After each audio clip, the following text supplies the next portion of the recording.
ಎಲ್ರಿಗೂ ನಮಸ್ಕಾರ. Welcome back to my channel. ನಾನು ವಿಜಯ್ ಶೈವ. ಈ ವಿಡಿಯೋದಲ್ಲಿ ಏನು ತೋರ್ಸಕ್ ಬಂದಿದ್ದೀನಪ್ಪ ಅಂದ್ರೆ ನಮ್ಮ ಮನೇಲಿ ಎಷ್ಟೋ ರೀತಿಯ ದನಗಳಿದೆ ಮತ್ತೆ ಎಷ್ಟೋ ರೀತಿಯ ಕರುಗಳಿದೆ, ಮತ್ತೆ ಯಾವ ರೀತಿ ಪ್ರಾಣಿಗಳಿದೆ ಅದನ್ನ ಸಂಪೂರ್ಣ ಮಾಹಿತಿನ ಈ ವಿಡಿಯೋ ಮುಖಾಂತರ ನಾನು ನಿಮಗೆ ತಲುಪಿಸ್ಕೊಡ್ತೀನಿ.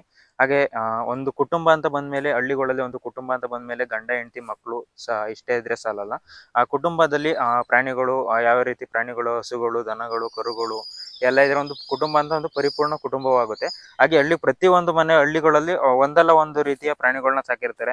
ಒಂದು ಮನೇಲಿ ಹಸುಗಳನ್ನ ಸಾಕಿರ್ಬೋದು, ಒಂದು ಮನೇಲಿ ಎಮ್ಮೆಗಳನ್ನ ಸಾಕಿರ್ಬೋದು. ಯಾವುದೇ ಪ್ರತಿಯೊಂದು ಮನೆಗೆ ಹೋದ್ರು ಎಲ್ಲೋ 100ಕ್ಕೆ ಒಂದು 80% ಮನೆಗಳಲ್ಲಿ ಹಸುಗಳು, ದನಗಳು, ಕರುಗಳು ಮತ್ತೆ ಎಲ್ಲಾ ರೀತಿಯ ಪ್ರಾಣಿಗಳು ಸಾಕಿರ್ತಾರೆ. ಹಾಗೆ ನಮ್ಮ ಮನೇಲಿ ಯಾವ ರೀತಿ ದನಗಳಿದೆ ಅಂತ ನಾನು ಈ ವಿಡಿಯೋ ಮುಖಾಂತರ ನಾನು ನಿಮ್ಗೆ ತಲುಪಿಸ್ಕೊಡ್ತೀನಿ.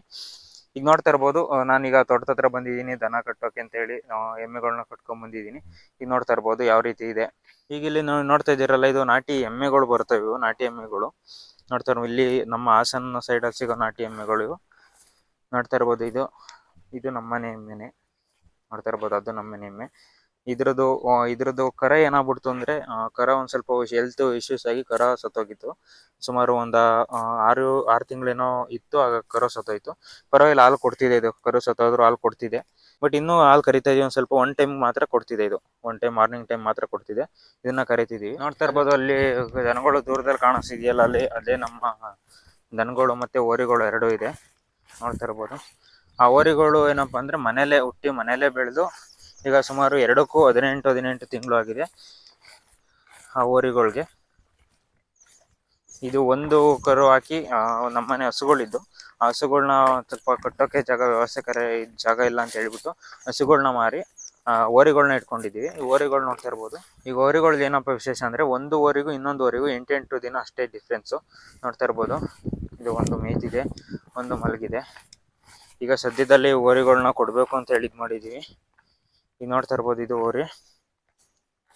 ಈ ಹೋರಿ ಏನಾಯ್ತಪ್ಪ ಅಂದ್ರೆ, ಈಗ ನೋಡ್ತಿರ್ಬೋದು, ಈಗ ಎಲ್ಲಾ ಕಡೆ ಇದು ಬರುತ್ತಲ್ಲ ಗಂಟು ಕಾಯಿಲೆ ಅಂತೇಳಿ. ಗಂಟು ಕಾಯಿಲೆ ಬಂದು ಎಲ್ಲ ವಾಸಿಯಾಗಿದೆ. ಸುಮಾರು ಗಂಟು ಕಾಯಿಲೆ ಬಂದು ಸುಮಾರು ಹಸು ಇಷ್ಟು ಎಲ್ದಾಗಿರ್ಲಿಲ್ಲ, ಫುಲ್ಲು ವೀಕ್ ಆಗೋಗ್ಬಿಟ್ಟಿತ್ತು. ಇದು ಸುಮಾರು ಈಗ ಒಂದು 4-5 ತಿಂಗಳ ಹಿಂದೆ ಗಂಟು ಕಾಯಿಲೆ ಆಗಿದೆ. ಇದೆಲ್ಲ ಮಾಯ ಆಗಿದೆ. ನೋಡ್ತಾ ಇರ್ಬೋದು, ಇದು ಹೋರಿ. ಎರಡು ಸದ್ಯದಲ್ಲೇ ಕೊಡ್ಬೇಕು ಅಂತ ಪ್ಲಾನ್ ಮಾಡಿದೀವಿ. ಇದನ್ನ ಕೊಟ್ಟು ಅದ್ರ ಜೊತೆಗೆ ರಿಪ್ಲೇಸ್ಮೆಂಟ್ಗೆ ಅಂತೇಳಿ ನಮ್ಮ ತಂದೆಯವರು ನಮ್ಮ ರಿಲೇಷನ್ ಅಲ್ಲಿ ಒಂದು 2 ಹಸುಗಳನ್ನ ಇಟ್ಕೊಂಡ್ ಬಂದಿದ್ದಾರೆ. ಇದು ಹಸುಗಳಿದು. ಇದು ಒಂದು ಸಣ್ಣ ಕರು ಬರುತ್ತೆ. ಇನ್ನು 1 ಇಯರ್ ಆಗಿದೆ. ಇದಕ್ಕೆ 1 ಇಯರ್ ಆಗಿದೆ. ಇದಕ್ಕೆ 1 ವರ್ಷದ ಮೇಲೆ 2 ತಿಂಗಳು 3 ತಿಂಗಳು ಆಗಿರ್ಬೇಕು. ಇದು ನೋಡ್ತಾ ಇರ್ಬೋದು ಯಾವ ರೀತಿ ಇದೆ. ಇದನ್ನ ರೀಸೆಂಟ್ ಆಗಿ ಈಗ ಅವನ್ನ ಕೊಟ್ರೆ ಮತ್ತೆ ರಿಪ್ಲೇಸ್ಮೆಂಟಿಗೆ ಬೇಕಲ್ಲ ಉಳ್ಮೆ ಮಾಡಕ್ಕೆ, ಅದಕ್ಕೋಸ್ಕರ ಇವನ್ನ 2 ಇಟ್ಕೊಂಡ್ ಬಂದಿದ್ದಾರೆ. ಹಾಗೆ ಮನೆ ಹತ್ರ ಇನ್ನೂ 2 ಎಮ್ಮೆಗಳಿದೆ. ಆ ಎಮ್ಮೆಗಳನ್ನ ಮನೆ ಹತ್ರ ಹೋಗಿ ನಾನು ನಿಮಗೆ ಅದನ್ನ ತಿಳ್ಕೊಸ್ಕೊಡ್ತೀನಿ. ಹಾಗೆ ಎಮ್ಮೆಗಳಾಗಿರ್ಬೋದು, ಮತ್ತೆ ಒಂದು ಬೆಕ್ಕಿದೆ. ಅದ್ರ ಜೊತೆಗೆ 2 ನಾಯಿಗಳಿದೆ. ಮನೆ ಹತ್ರನೇ ಬೇಕಲ್ಲ, ಹಳ್ಳಿ ನಮ್ದು ತೋಟದ ಮನೆ ಆಗಿರೋದ್ರಿಂದ ನಾಯಿಗಳು ಬೇಕೇ ಬೇಕು. ಅದಕ್ಕೋಸ್ಕರ ನಾಯಿಗಳಿದೆ 2. ಇವಕ್ಕೆಲ್ಲ ಫುಡ್ ಏನಪ್ಪಾ ಅಂದ್ರೆ ಜೋಳ ಹಾಕಿರ್ತೀವಿ, ಮತ್ತೆ ಗದ್ದೆ ಮಾಡ್ತೀವಿ. ಗದ್ದೆದಲ್ಲಿ ಭತ್ತದ ಹುಲ್ಲು, ರಾಗಿ ಹುಲ್ಲು ಅದನ್ನೆಲ್ಲ ಹಾಕಿ ಒಂದ್ ಟೈಮ್ ರಾಗಿ ಹುಲ್ಲು, ಒಂದ್ ಟೈಮ್ ಹಸಿ ಹುಲ್ಲು, ಆ ರೀತಿ ಫುಡ್ನ ಕೊಡ್ತಾ ಇರ್ತೀವಿ. ಇದು ನಮ್ದು ಜಮೀನು ಏನಪ್ಪಾ ಅಂದ್ರೆ ಕೆರೆ ಹತ್ರ ಇರೋದ್ರಿಂದ, ನೋಡ್ತಾ ಇರ್ಬೋದು, ಇದೆ ಕೆರೆ ಹತ್ರ ಇರೋದ್ರಿಂದ ಕೆರೆ ನೀರು ಖಾಲಿ ಆದಾಗ ಅಲ್ಲಿ ಬರೋ ಮೇವನ್ನ ನಾವು ದನಗಳಿಗೆ ಕಟ್ಟಿ ಮೇಯಿಸ್ತೀವಿ. ನೋಡ್ತಾ ಇರ್ಬೋದು, ಇಲ್ಲಿ 4 ಪ್ರಾಣಿಗಳದು, 2 ಹೋರಿಗಳು ಮತ್ತೆ 2 ಹಸುಗಳದು. ಮನೆ ಹತ್ರ ಏನಪ್ಪಾ ಅಂದ್ರೆ ಒಂದು ಕೋಣ ಇದೆ, ಮತ್ತೆ 3 ಎಮ್ಮೆ ಇದೆ. 3 ಎಮ್ಮೆಲಿ 2 ದೊಡ್ಡ ಎಮ್ಮೆ ಇದೆ, ಒಂದು ಕರು ಇದೆ. ಬನ್ನಿ ಅದನ್ನ ತೋರಿಸ್ತೀನಿ. ಮುಂದೆ ಮನೆ ಹತ್ರ ಹೋಗಿ ತೋರಿಸ್ತೀನಿ ನಿಮಗೆ. ನೋಡ್ತಾ ಇರ್ಬೋದು, ಆ ಕಡೆ ಎರಡು ಪಟ್ಟೆಲಿ ಮೇವು ಖಾಲಿ ಆಗಿದೆ. ಈಗ ನೋಡಿ ಪ್ರೆಸೆಂಟ್ ಈಗ ಮೇವು ಇರೋದು ಅಂದ್ರೆ ಇದೊಂದು ಪಟ್ಟೆ ಇದೆ ನೋಡಿ. ಇದೊಂದು ಪಟ್ಟೆಯಲ್ಲಿದೆ, ಮೇಲ್ಗಡೆ ಒಂದು ಪಟ್ಟೆಯಲ್ಲಿದೆ, ಮತ್ತೆ ಹುಲ್ಲಿದೆ. ನಮ್ಮಲ್ಲಿ ಭತ್ತದ ಹುಲ್ಲು ಇದೆ, ರಾಗಿ ಹುಲ್ಲು ಇದೆ, 2 ಹುಲ್ಲು. ಅದು ಮುಂದೆ ವಿಡಿಯೋದಲ್ಲಿ ತೋರಿಸ್ತೀನಿ ನಿಮಗೆ. ನೋಡ್ತಾ ಇರ್ಬೋದು, ಇದು ಒಗ್ರು ಜೋಳದ ಕಡ್ಡಿ ಇದೆ, ಮತ್ತೆ ಇಲ್ಲಿ ಎಳ್ಜೋಳದ ಕಡ್ಡಿ, ತೊಳಕೆ ಕಡ್ಡಿ ಅಂತ ಕರೀತಾರೆ ನೋಡಿ. ಇದು ಎಳ್ಜೋಳದ ಕಡ್ಡಿ ತೋಟದಲ್ಲಿ ಬೆಳೆದಿರೋದು. ಇದು ನಮ್ದು ಅಡಿಕೆ ತೋಟ ಆಗಿರೋದ್ರಿಂದ, ಅಡಿಕೆ ಮತ್ತೆ ತೆಂಗು ತೋಟ ಆಗಿರೋದ್ರಿಂದ ಕಡ್ಡಿ ಒಂದ್ ಸ್ವಲ್ಪ ಗೊಬ್ಬರನ ನಾವು ಜಾಸ್ತಿ ಕೊಡೋದು. ಯೂರಿಯಾನೆಲ್ಲ ಕೊಟ್ಟರೆ ಚೆನ್ನಾಗಿ ಬರುತ್ತೆ. ಬಟ್ ಯೂರಿಯಾ ಕೊಟ್ಟರೆ ಅಡಿಕೆ ತೋಟ ಎಲ್ಲ ಹಾಳಾಗುತ್ತೆ ಅಂತೇಳಿ ಯೂರಿಯಾ ಕೊಡಲ್ಲ. ಹಾಗಾಗಿ ಕಡ್ಡಿ ಇದೆ. ಇದನ್ನ ಸ್ವಲ್ಪ ಹೇಗೆ ಬಂದಷ್ಟು ಬರಲಿ, ಸುಮ್ಮನೆ ವೇಸ್ಟ್ ಆಗೋದಕ್ಕಿಂತ ಬಂದಷ್ಟು ಬರಲಿ ಅಂತ ಹಾಕೊಂಡು ಈ ಥರ ಮೇವನ್ನ ನಾವು ಮೇಂಟೈನ್ ಮಾಡ್ತೀವಿ.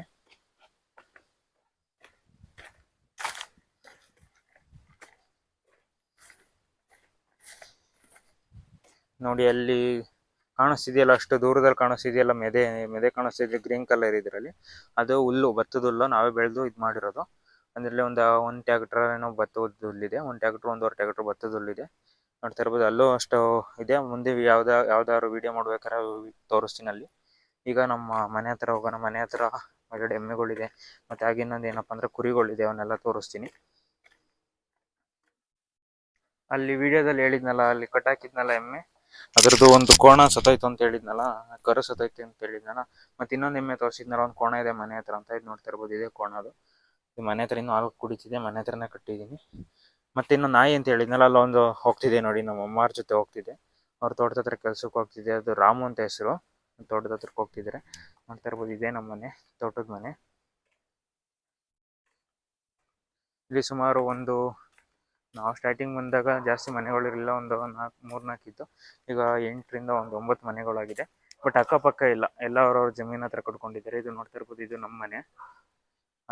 ಅಲ್ಲೊಂದು ಮನೆ ಕಾಣಿಸ್ತಿದೆಯಲ್ಲ, ಅದು ಅಲ್ಲಿ ನೋಡಿ, ಅಷ್ಟು ದೂರದಲ್ಲಿ ಒಂದು ಕಾಣಿಸ್ತಿದೆ. ಇಲ್ಲೊಂದು ಕಾಣಿಸ್ತಿದೆ, ಇಲ್ಲೊಂದಿದೆ, ಮತ್ತೆ ಅದ್ರ ಪಕ್ಕದಲ್ಲೇ ಒಂದಿದೆ. ಇಲ್ಲಿ ಯಾರು ಬೇರೆಯವ್ರು ಯಾರು ಇಲ್ಲ, ಅಣ್ಣ ತಮ್ಮದಿರದೇ ಮನೆಗಳು, ಚಿಕ್ಕಪ್ಪ ದೊಡ್ಡಪ್ಪರ ಮಕ್ಳದು, ಆ ಥರ ಇದೆ ಮನೆ. ನೋಡ್ತಾ ಇರ್ಬೋದು. ಮತ್ತೆ ಇನ್ನೊಂದು ಎಮ್ಮೆ ಕರು ಮತ್ತೆ ಎಮ್ಮೆಗಳನ್ನ ತೋರಿಸ್ತೀನಿ ಅಂತ ಹೇಳಿದ್ನಲ್ಲ, ಮತ್ತೆ ಕುರಿಗಳು ಅಂತ ಹೇಳಿದ್ನಲ್ಲ. ನೋಡ್ತಾ ಇರ್ಬೋದು, ಇವು ಕುರಿಗಳಿದು ಬಂಡೂರು ಕ್ರಾಸ್ ಕುರಿಗಳು. ಒಂದು ಟಗರಿದೆ, 2 ಹೆಣ್ಣು ಮರಿಗಳಿದೆ. ನೋಡ್ತಾ ಇರ್ಬೋದು, ಇದು ಟಗರಿದು, ಮತ್ತೆ 2 ಹೆಣ್ಣು ಮರಿಗಳು. ನೋಡ್ತಾ ಇರ್ಬೋದು, ಇದಕ್ಕೆ ಈಗ ರೀಸೆಂಟಾಗಿ ಸೆಟ್ ಮಾಡಿಸಿ ಈ ಥರ ಇದು ಮಾಡಿದ್ದೀನಿ, ಯಾಕೆಂದರೆ ಡೈಲಿ ಇದು ಮಾಡಬೇಕಾಗುತ್ತೆ ಅಂತೇಳಿ. ನೋಡ್ತಾ ಇರ್ಬೋದು, ಇದು ಒಂದು ಕರು ಅಂತ ಹೇಳಿದ್ನಲ್ಲ. ಇದ್ರ ವಿಶೇಷ ಏನಪ್ಪ ಅಂದರೆ, ಈ ಕರುದು ಇದು ಮುರ್ರಾ ತಳಿದು ಕರು, ಇದು ಹೆಣ್ಗರು. ಇದ್ರ ಜೊತೆ ಇನ್ನೊಂದು ಕರು ಇತ್ತು, ಅದನ್ನ ಮುಂದೆ ಹೇಳ್ತೀನಿ ವಿಡಿಯೋದಲ್ಲಿ ಏನಂತ. ನೋಡ್ತಾ ಇರ್ಬೋದು, 2 ಮುರ್ರಾ ಎಮ್ಮೆಗಳು. ಇದ್ರ ಸ್ಪೆಷಲ್ ಏನಪ್ಪ ಅಂದರೆ, ಹರಿಯಾಣದಿಂದ ತಂದಿರೋದು ಇದನ್ನು. ಹರಿಯಾಣದಿಂದ ಬಂದು ಇದರಲ್ಲಿ ಬೆಂಗಳೂರಲ್ಲಿ ನೀವು ವಿಡಿಯೋಗಳು ನೋಡಿರ್ತೀರ, ಗೋಪಾಲ್ ನಾಯ್ಡು ಅಂತ. ಅವ್ರದ್ದು ಸುಮಾರು ಒಂದು 250-300 ಎಮ್ಮೆ ಸಾಕಿದ್ದಾರೆ. ಅವ್ರ ಹತ್ರ ತರಿಸಿರೋದು ಇದು. ನೋಡ್ತಾ ಇರ್ಬೋದು, ಇದು ಮುರ್ರಾ ಎಮ್ಮೆ. ಇದು ಫಸ್ಟ್ ಲ್ಯಾಕ್ಟೇಷನ್ ಇರೋದು. ಇದು ಸೆಕೆಂಡ್ ಲ್ಯಾಕ್ಟೇಷನ್ ಅಂತ ಹೇಳಿದ್ರೆ, ಬಟ್ ಸೆಕೆಂಡ್ ಲ್ಯಾಕ್ಟೇಷನ್ ಅಲ್ಲ, ಒಂದು ಮೂರನೇ ಲ್ಯಾಕ್ಟೇಷನ್ ಇರ್ಬೋದು ಇದು. ಮತ್ತು 2 ಹಾಲು ಕೊಡ್ತಿದೆ. ಇದ್ರದ್ದು ನಾನು ತಂದಾಗ 2 ಕರು ಹಾಕಿರೋದನ್ನೇ ತಂದಿದ್ದು. ಬಟ್ ಟ್ರಾನ್ಸ್ಪೋರ್ಟೇಷನಲ್ಲಿ 1 ವಾರ ಬಂದಿರೋದ್ರಿಂದ ಇದ್ರ ಕರು ಏನಾಗ್ಬಿಡ್ತು ಅಂದರೆ, ಇಲ್ಲಿ ಬಂದು ನಮ್ಮ ಹತ್ರನೂ ಒಂದು ದಿನ ಚೆನ್ನಾಗಿತ್ತು. ಅದಾದಮೇಲೆ ಏನೋ ಹೆಲ್ತ್ ಇಶ್ಯೂಸ್, ಅದು ಹುಷಾರಿಲ್ದಂಗಾಗಿ ಅದು ಸತ್ತೋಗ್ಬಿಡ್ತು.